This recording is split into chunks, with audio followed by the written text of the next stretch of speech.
Maintenant, la sédation longue durée en réanimation, non plus avec le sévoflurane, mais avec l'isoflurane. Et c'est Erwan Lair de Brest. Donc, bonjour à tous, merci à Cédana et merci à Didier Dereau qui nous suit depuis quelques années. Donc moi je vais vous parler, moi je suis réanimateur médical et je ne suis pas du tout anesthésiste.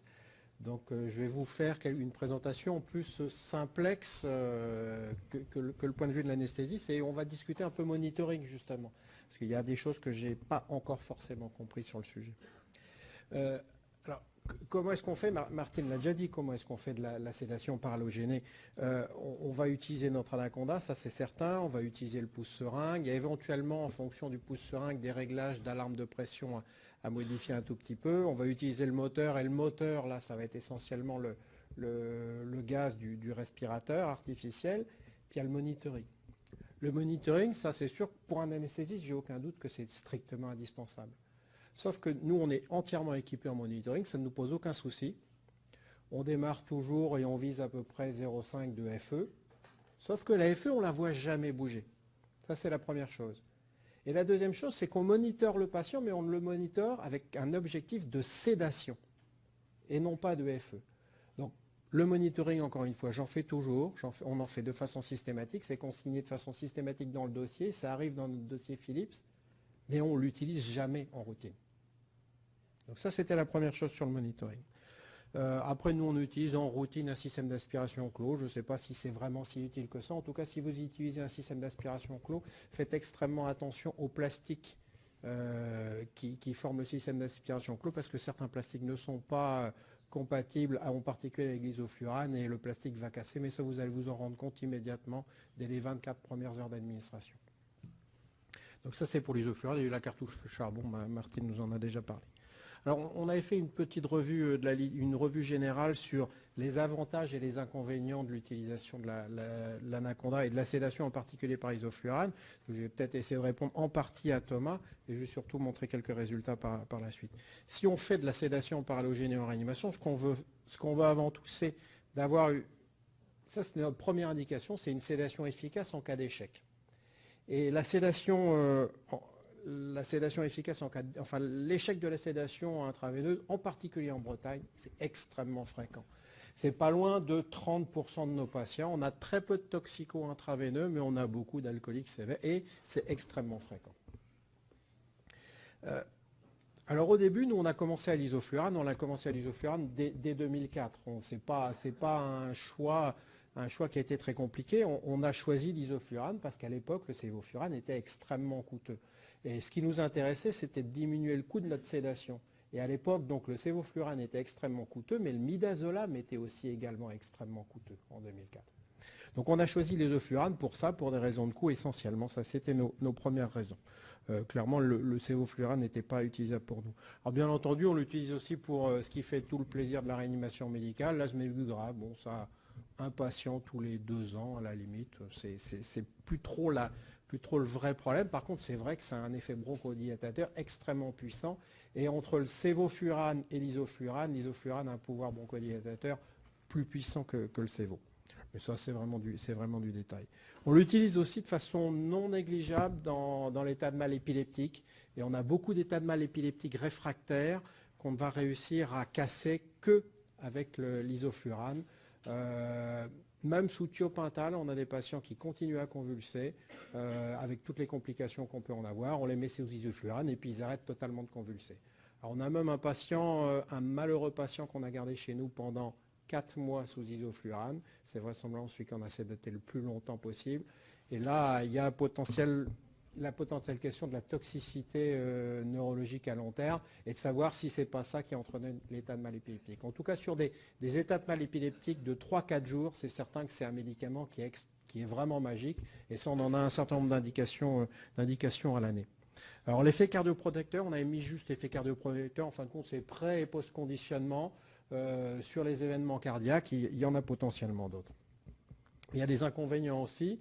Et à l'époque, l'inconvénient de la sédation, c'était le coût du sévoflurane. C'est pour ça qu'on avait choisi l'isoflurane. Il y avait le coût des dispositifs annexes, parce que là, on parle de la cartouche de charbon, du petit raccord d'évaporation. Tout ça a un coût. Et c'est clair que si on n'a pas une stratégie globale, si on n'a pas intégré notre sédation aux halogénés au sein d'une stratégie globale, si on ne fait pas attention, on va avoir une sédation qui va coûter 3 fois plus cher qu'une sédation conventionnelle. Donc ça nécessite d'être réfléchi, ça nécessite d'avoir un protocole écrit et de l'appliquer à la lettre. On a aussi clairement une instabilité hémodynamique, ce qui fait qu'on va forcément avoir besoin de choisir nos patients. On ne peut clairement pas l'appliquer sur tous les patients, surtout on a quand même beaucoup de chocs septiques en réanimation médicale. C'est vrai que certains de nos patients ne vont pas tellement tolérer l'isoflurane. Accessoirement, sur notre première série de 15 patients, on avait évalué les pressions artérielles moyennes. On n'avait pas vu, c'est une toute petite série de 15 patients, on n'avait pas vu de diminution significative des pressions artérielles moyennes. Mais bon, dans la vraie vie, on a tous connu quelques patients qui se retrouvaient sous isoflurane et qui forcément, à côté, en parallèle, avaient une petite seringue de noradrénaline pour maintenir la tension artérielle. Donc ça nécessite quand même de faire attention. Puis il y a cette idée de l'espace mort. Alors ça, c'est quelque chose qui nous a beaucoup intéressés. C'est vrai que nous, initialement, on ne le faisait jamais sur le SDRA à cause du volume de l'espace mort qui était important. Et je vais juste en parler sur deux, trois plaques théoriques pour essayer de réfléchir à l'utilisation au long cours. Alors, l'espace mort, pourquoi c'est si important? C'est juste simple, bon, ça on l'a vu, inspiration à expiration il y a du CO2. Et il y a toujours cet effet espace mort. Plus le volume du fil, plus le volume de l'espace mort est important, plus le CO2 va stagner dans l'espace mort. Et donc forcément, à la réinhalation suivante, plus le patient va se prendre du CO2. Donc plus le volume de l'espace mort est important, plus vous avez un risque de monter votre CO2 chez les patients. Et donc ça, on avait évalué cet effet espace mort dans une étude déjà très ancienne en 2003 dans Intensive Care, où on avait comparé plusieurs types de circuits avec des espaces morts croissants. Donc on passait d'un espace mort quasi nul avec un humidificateur chauffant à un espace mort d'à peu près 120 millilitres. Je vous prêtez juste attention, avec un filtre humidificateur de 95 millilitres, alors que l'Anaconda est plutôt dans les 100 à 110 millilitres. Et donc c'est clair que quand on a un circuit avec un espace mort important, sur ces patients qui étaient en SDRA, on voyait une augmentation très significative de la PaCO2, puisqu'on prenait au moins 20 points de PCO2 dans la vue, sur une utilisation extrêmement courte, parce que les périodes devaient être, à ma connaissance, d'1 ou 2 heures. Donc c'est certain qu'il faut y faire attention. Sauf que c'est une plaque qui date de 2003, et en 2003, la fréquence respiratoire de nos patients n'était pas très élevée. On utilisait des fréquences respiratoires en moyenne de 20. Il y a une part de cet effet espace mort qu'on peut aussi contrebalancer en mettant des fréquences respiratoires un petit peu plus élevées que ça. Et puis surtout, on a maintenant l'humidificateur, le nouvel Anaconda qui fait à peu près 55 millilitres. Donc ça, c'est une photo que j'ai faite juste avant de venir dans mon bureau. Donc c'est clair que là, on a un gain majeur, et en cumulant la baisse de volume de l'Anaconda et en augmentant nos fréquences respiratoires, il est vraisemblable que dans une grande partie des cas, on va réussir à gérer ce problème d'espace mort. Alors donc ça, c'était le premier point théorique, l'espace mort, l'effet neuroprotection, l'effet cardioprotection, post-conditionnement. Il y a beaucoup d'études expérimentales qui sont toutes magiques. J'ai mis juste une avec une très belle image. C'est un modèle d'AVC embolique chez le lapin. Je ne suis pas sûr que ça corresponde exactement à un homme, que les résultats soient strictement applicables. À gauche, c'est l'AVC du lapin sans post-conditionnement. À droite, c'est l'AVC du lapin avec post-conditionnement. Il y a de façon claire une réduction sur leur collectif, une réduction de la taille de l'infarcissement et d'un certain nombre d'autres éléments anti-inflammatoires. Il y a vraisemblablement un effet. Et donc là, j'avais juste mis la plaque de l'équipe de Jean-Michel. Je n'avais pas du tout prévu d'en parler. Il y a vraisemblablement, il y a quelque chose qui se passe dans ce domaine-là. C'est clairement pas, c'est plus du domaine de la théorie, plus que du domaine de la pratique au jour d'aujourd'hui, mais c'est certain qu'il y a plein de choses qui vont sans doute venir. En ce qui concerne les données cliniques, on commence quand même à en avoir. Clairement, jusqu'à il y a 1 ou 2 ans, on n'avait pas grand-chose. On avait l'expérience des gens qui l'utilisaient en routine. Et nous, on avait choisi l'isoflurane parce que ça coûtait moins cher. Et ça coûtait moins cher que le midazolam. Alors, je vous ai refait une petite synthèse rapide des quelques publications récentes, et vous voyez que ça s'est un petit peu affolé, comme a dit Jean-Michel. Là, dans les 3 dernières années, on en a vu, il y a au moins l'étude de Gérat, la vôtre, mais ça c'est pas avec l'isoflurane, l'étude de Kranik, et puis il Il y a aussi des méta-analyses qui sont sorties. Sous isoflurane, c'est quand même la majorité des études. Ça reste des collectifs mineurs. Hein. Jusqu'à la dernière étude de Kreinig en 2017, ça restait des collectifs qui étaient mineurs de 20 à 30 patients. Et les résultats de ces études-là sont tous à peu près concordants. C'est tous à peu près la même chose. Ça fonctionne. En tout cas, on arrive à sédater nos patients. Vraisemblablement, on arrive à diminuer la durée de sédation. Vraisemblablement, on arrive à diminuer la durée de ventilation. Alors, juste, on va détailler quelques résultats. Sur notre étude médico-économique, c'est un bien grand mot, mais enfin, en tout cas économique, qu'on avait publié en 2008, 15 patients de réanimation médicale tout venant, sans aucune sélection. Le seul critère, c'est on n'arrive pas à les ventiler, donc on les bascule sous isoflurane. Les conclusions, c'est que déjà, on pouvait le faire en réanimation médicale avec un monitoring relativement simple et que ça fonctionne très bien et qu'on atteint notre objectif de sédation. L'histoire du coût, c'était plus compliqué. Déjà, on est en 2008. En 2008, le midazolam vient juste d'être génériqué, mais il coûte un petit peu cher. Le sévoflurane n'est pas du tout génériqué, donc il vaut extrêmement cher. L'isoflurane est, lui, génériqué depuis un petit bout de temps. Mais déjà, dans ce climat un petit peu incertain, on avait vraisemblablement un coût journalier qui était plus faible. Vous voyez que le coût journalier de notre sédation conventionnelle était d'à peu près 171 €. Et avec de l'isoflurane, on baissait à peu près à 122 €. Mais ce n'était pas significatif sur un aussi faible collectif. Et en plus, depuis, le paysage, il a complètement changé. Donc je ne suis pas du tout certain que cet avantage médico-économique soit celui qu'on doive avancer de façon systématique. Il faut y faire attention. En tout cas, il faut faire extrêmement attention à la façon dont on va utiliser les consommables. Puis il y a quelques patients quand même, les patients qui n'ont pas besoin de sédation ou des très faibles doses de sédation, clairement, on coûtait plus cher avec de l'isoflurane. Donc, il faut aussi faire attention à ça. Et il n'y avait pas de Dexdor à cette époque-là non plus. Mais là, alors là, on gagne à tous les coups quand même. Ce qui est certain, par contre, c'est que si on veut faire de la sédation, il faut avoir un protocole écrit. Alors, la diapo est d'extrêmement mauvaise qualité. C'est notre vraie plaque de protocole de l'époque. Donc, on avait une sédation qui était standardisée. On commence à 3 mg/h d'hypnovel, 15 gamma de Sufinta. On ne va jamais au-delà de 6 mg/h d'hypnovel. Ça, c'est notre base. C'est l'infirmière qui gère la sédation. Elle monte ou elle diminue progressivement les doses de sédatifs. Et si elle n'y arrive pas, elle nous demande notre avis. En première alternative, pour nous, à l'époque, c'était la sédation à l'isoflurane. Ça reste la sédation à l'isoflurane. On n'a pas encore réussi à intégrer le Dexdor en routine. Et le diprivant en deuxième intention. Ça, c'est ce qui est marqué sur le protocole. On n'arrive pas à gagner avec les internes qui ont plutôt tendance toujours à démarrer la seringue de diprivant avant. Mais notre protocole officiel, c'est celui-là. Dès qu'on n'y arrive pas, on va introduire l'isoflurane en routine. Alors ça, c'était jusqu'à présent, ça veut dire qu'on réservait essentiellement l'isoflurane aux échecs de sédation, et qui sont quand même fréquents. Pour nous, dans les sédations longue durée, c'est près de 30% de nos patients, et à quelques petites indications spécifiques. Donc l'état de mal épileptique, qui est loin d'être négligeable, l'asthme aigu grave, qui est quasiment rare, et l'arrêt cardio-circulatoire. L'arrêt cardio-circulatoire, c'est parce que lui, on voulait vraiment le sédater de façon profonde et être capable de le réévaluer de façon très rapide dès qu'on arrête le protocole de gestion de la température. Donc là, c'est une indication, et nous, on en reçoit déjà 80 cette année, donc on a déjà 80 indications juste sur l'arrêt cardio-circulatoire. Donc ça, c'était les petites bricoles de service. Maintenant, il y a quand même quelques papiers qui commencent à être intéressants, qui sortent. Alors, il y a ce premier papier en 2016 qui est évidemment méthodologiquement extrêmement discutable, puisque c'est une analyse rétrospective de pratique, mais une analyse rétrospective sur un nombre non négligeable de patients. Il y a eu 369 patients sédatés en réanimation chirurgicale. Ils en ont quand même honnêtement analysé que 200. Mais quand on regarde les courbes de sédation de leurs patients avec des protocoles de sédation, on voit quand même qu'il y a un signal assez intéressant en termes de diminution de la mortalité de leurs patients dans le bras isoflurane. C'est une étude rétrospective, on ne peut pas en dire plus, mais le signal est quand même relativement fort. Quand on regarde les autres ratios de mortalité hospitalière, on retrouve également ce signal fort. Quand on regarde la mortalité à 365 jours, il y a aussi ce signal qui est extrêmement fort.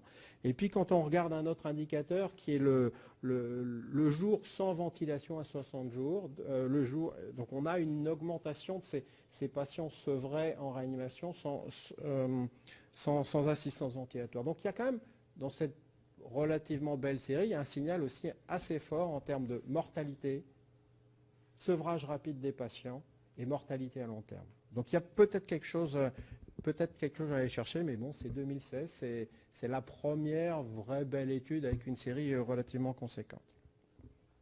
Il y a eu cette étude là, qui est parue dans Critical Care Medicine en 2017 sur les arrêts cardio-circulatoires. Méthodologie encore discutable. J'ai toujours un peu de mal à comprendre exactement ce qu'est une étude de propensité. En tout cas, c'est un gros collectif de patients, 432 patients en arrêt cardio-circulatoire sous maintien ciblé de la température, 110 patients sédatés par isoflurane. Et dans cette étude-là, encore une fois, on voit un avantage vraisemblable à la sédation volatile par isoflurane, donc en termes de durée de la ventilation et également en termes de la durée de séjour en réanimation. Donc pour répondre à Thomas tout à l'heure, il y a peut-être quelque chose quand même à aller chercher en termes de pronostic et d'indicateurs forts pour nos patients de réanimation. Là, c'est l'arrêt cardiaque. Et donc, nous, on est convaincus sur le sujet depuis quelques temps. Et il y a eu cette dernière méta-analyse, enfin cette méta-analyse de Gérard en 2017 qui collige 8 études. Ça fait un collectif de 523 patients. Ce n'est pas encore extraordinaire, mais en tout cas, c'est pareil, ce signal assez fort, il est présent.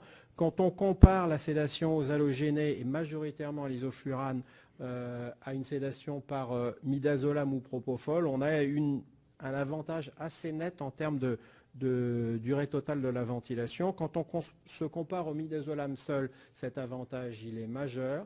Et quand on se compare juste à la sédation par propofol, l'effet persiste. Alors bien entendu, il est moins important, mais il persiste même quand on se compare au propofol.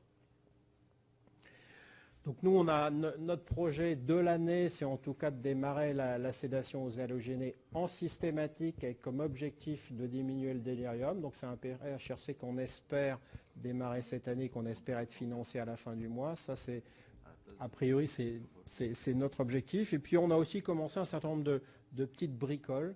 On se voit amener de façon très régulière des patients en préhospitalier qui sont sédatés pendant le transport par des doses massives de midazolam et de sufentanil, donc 20 à 30 mg de midazolam, 20 à 30 gamma de sufenta. Ils en ont besoin parce que les patients ils ont besoin de les caraméliser pendant le transport, donc ça ne fait pas de doute qu'ils avaient besoin de le faire à la phase initiale. Les patients de temps en temps continuent à bouger et donc forcément ces patients ils sont déjà sous noradrénaline à cause de la sédation qu'on leur a mis en œuvre. Donc notre idée, donc ça c'est un petit soutien de Didier Doro, c'est d'essayer de voir si c'est faisable dans les conditions de sécurité qu'on a déjà mises en place. Donc on a 6 patients inclus, ça fonctionne. Ceux qui le font ont l'air contents, mais c'est un tel gros chamboulement de la tradition que c'est un peu dur à implanter en routine quand même. Donc deux petits projets, un gros projet sur le délirium et puis le préhospitalier. On espère que ça a bien fonctionné. L'avantage aussi, enfin cette petite étude de faisabilité en SAMU, c'est qu'on l'utilise avec des ventilateurs de transport extrêmement sommaires. Voilà, donc ça fonctionne aussi sur ce type de ventilateur. Donc juste en conclusion sur la sédation aux halogénés, on commence à avoir enfin un corpus de connaissances qui devient important. Ce n'est pas extraordinaire, hein. Malheureusement, on n'a pas la méta-analyse, c'est 520 patients, mais il y a des services qui, comme nous, l'utilisons depuis 10-15 ans avec plutôt beaucoup de bonheur. On ne voudrait surtout pas qu'on nous le retire. Voilà, c'est l'utilisation routinière dans de multiples unités. On a chacun fait notre expérience, on a chacun modifié nos protocoles et on est convaincu que ça fonctionne. Il y a un bénéfice financier à condition que les indications soient réfléchies. Si on se met à en faire à tout le monde, c'est sûr qu'il n'y aura aucun bénéfice financier. La question c'est est-ce que le bénéfice financier est intéressant ou pas. Et il y a quand même maintenant, on commence depuis ces 2 dernières années à avoir des bons éléments en faveur de bénéfices cliniques. En tout cas, on va être capable de monter des belles études avec des vrais objectifs en termes d'amélioration du pronostic des patients. Voilà, je vous remercie.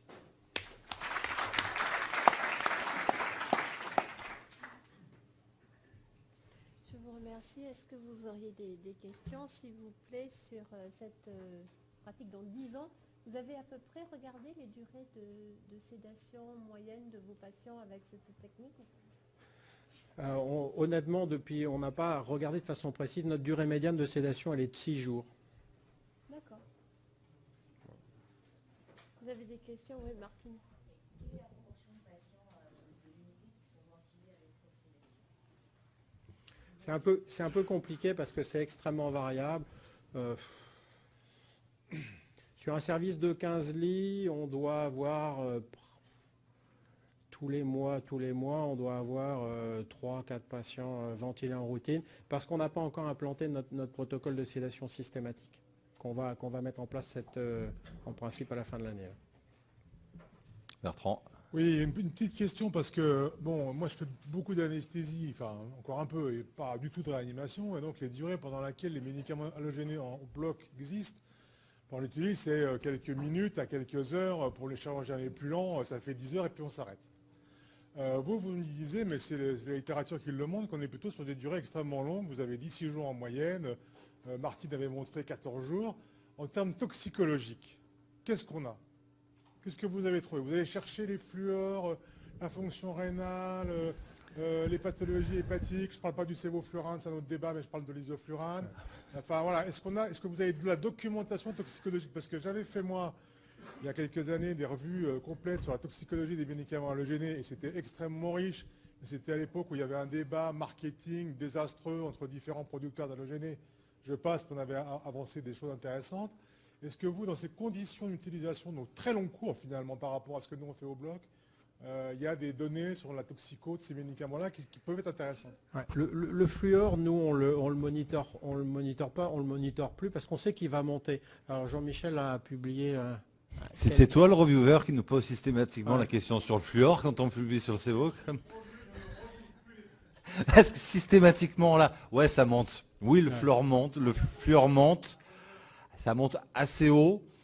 On a regardé sur la clairance de la créate mesurée, on a regardé sur des biomarqueurs à l'époque où il se faisait un petit peu du rein comme Engal, des trucs comme ça. On n'a jamais vu aucun mouvement, mais le discours du fluor et du sévo, à mon avis, il est totalement fallacieux. C'est pas du désoxyflurane qu'on utilise. Est-ce que j'ai envie de répondre aux reviewers qui me posent la question à chaque fois? Ça doit être le même. Je pense que le mec il m'en veut, c'est personnel. Et est-ce qu'il y a des datas à un endroit qui ont montré que même par exemple chez le rat ou chez le lapin, le sévo entraîne de l'insuffisance rénale? C'est un modèle Nous, on l'a cherché. Par contre, on l'a cherché sur tous nos patients. On a arrêté de le chercher, l'aggravation de la fonction rénale, parce que sur 3-4 ans, on ne l'a pas vu une seule fois. Si, il y a des papiers. Alors, c'est des papiers qui ont été publiés dans les années 95, qui ont fait l'objet d'un débat extrêmement... Pour les jeunes, les PDF n'existaient pas à cette époque-là. Cherchez pas. D'ailleurs, pour les anciens, il y avait eu un débat à l'ASA, d'ailleurs, là-dessus, extrêmement violent, entre Ivan Karash, si vous vous souvenez, cette session géniale avec Edmond Niger qui s'était bagarré, c'était extrêmement intéressant. Donc il y a des papiers expérimentaux dans des conditions très particulières. On s'est du rat dans une cage, machin, etc. Et on s'est démontré qu'il y avait une toxicologie de ces différents composés. Il est clair que les données de la littérature clinique chez les volontaires sains et chez les patients en fonction rénale normale et fonction rénale altérée, dans différentes conditions expérimentales, n'ont jamais pu démontrer quelque chose de très performant. Bon. Mais c'est vrai qu'il y a eu dans la littérature, il y a encore de manière plus ancienne, quand même des relations un peu peut-être hétérogènes entre le fluor inorganique et puis la fonction rénale. Alors c'est vrai que c'est difficile sur des données d'anesthésie de quelques heures de montrer quelque chose, mais là vous avez des modèles expérimentaux, vous avez probablement des montées de fluor. Alors peut-être pas beaucoup avec l'ISO qui est peu métabolisé, mais avec le sévoflurane, vous devez quand même avoir des montées de fluor qui vont taper à 80, 100 ou 150 micromoles par litre. Mais ça plafonne. Notre patient qu'on a sédaté près de 4 mois sur un état de mal épileptique à l'isoflurane n'a jamais été dialysé, n'a jamais dégradé sa clairance de la créatinine et n'a jamais posé le moindre souci hépatique. La seule question qu'on s'est posée, c'était la potentielle toxicité neurologique à long terme, parce qu'elle est notée dans les littératures et qu'on était incapable de l'infirmer ou de l'affirmer. Voilà, c'est tout ce que je peux dire. Au début, on a fait une collection rigoureuse du suivi des fonctions hépatiques et de la fonction rénale et on a arrêté de les faire parce qu'on n'a jamais vu le moindre signal défavorable. Je suis super content que tu aies osé dire que tu traitais les états de mal épileptiques aux halogénés, parce qu'on le fait aussi, mais on n'osait pas le dire, nous. Mais c'est génial. Est-ce qu'il y en a d'autres qui le font? Parce que ça, effectivement, ça marche bien. Hein. Ah, bah, on est plusieurs, bon, on peut se le dire maintenant, c'est bien. En pédiatrie, ça c'est bien démontré. Ouais. Les papiers en pédiatrie, c'est même la première indication des halogénés chez l'enfant, c'était le contrôle de l'état de mal épileptique, c'était pas le contrôle de l'asthme. Super. Super. Nous avons fait une très belle session. Nous allons en profiter pour de nouveau remercier pour leur soutien l'industrie Sedana médicale. Je vous propose quand même, juste avant de partir, d'applaudir tous nos orateurs et je vous souhaite un très bon congrès.